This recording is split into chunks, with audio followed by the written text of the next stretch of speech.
अभी हाल ही में बिजली तथा नवीन व नवीकरणीय ऊर्जा मंत्री राजकुमार सिंह ने ऑटोमेटिक जनरेशन कंट्रोल लॉन्च किया है। आइए हम लोग समझ लेते हैं ऑटोमेटिक जनरेशन कंट्रोल क्या है। ऑटोमेटिक जनरेशन कंट्रोल विद्युत ऊर्जा प्रणाली में विभिन्न बिजली संयंत्रों में कई जनरेटर के बिजली उत्पादन को समायोजित करने के लिए एक प्रणाली है। जनरेटर के आउटपुट के लिए बार बार समायोजन की आवश्यकता होती है। सिस्टम फ्रीक्वेंसी को मापकर संतुलन प्राप्त किया जा सकता है। यदि फ्रीक्वेंसी बढ़ती है तो वास्तविक आवश्यकता से अधिक बिजली उत्पन्न हो रही है। अधिक शक्ति के कारण सिस्टम की सभी मशीनें तेज हो जाती हैं। यदि फ्रीक्वेंसी कम हो जाती है तो जनरेटर को धीमा किया जाता है। आइए हम समझ लेते हैं इसके कुछ मेन पॉइंट्स।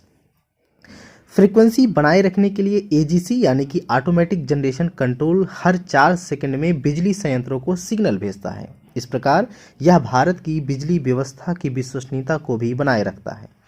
एजीसी से 2030 तक 500 गीगावाट गैर जीवाश्म ईंधन आधारित उत्पादन क्षमता तक पहुंचने के सरकार के लक्ष्य को प्राप्त करने में सुविधा होने की उम्मीद है। अच्छा, ये एजीसी का संचालन कौन कर रहा है? एजीसी का संचालन जो है पावर सिस्टम ऑपरेशन कॉरपोरेशन यानी कि POSOCO national load dispatch centre के माध्यम से कर रहा है। एजीसी के जरिए पोस्को बिजली संयंत्रों को सिग्नल भेजता है।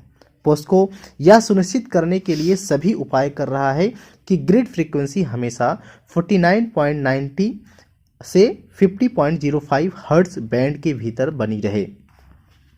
पोस्को का क्या कार्य है? POSOCO national load dispatch centre, state load dispatch centre और रीजनल लोड डिस्पैच सेंटर के माध्यम से भारत के महत्वपूर्ण बिजली लोड प्रबंधन कार्यों की देखरेख करता है।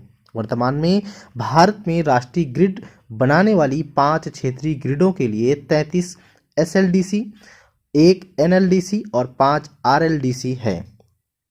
एसएलडीसी का मतलब हो गया स्टेट लोड डिस्पैच सेंटर, एनएलडीसी का मतलब हो गया नेशनल लोड डिस्पैच सेंटर और आरएलडी का मतलब हो गया कि रीजनल लोड डिस्पैच सेंटर। इसके महत्व भी समझ लेते हैं। एजीसी का महत्व इसलिए है क्योंकि भारत में 5 में से 4 क्षेत्रीय लोड डिस्पैच सेंटर में साइबर हमले हुए हैं। रेडिको, जो कि चीनी सरकार से संबंधित एक हैकर समूह है, ने 2021 में भारत के पावर ग्रिड को बार बार निशाना बनाया है।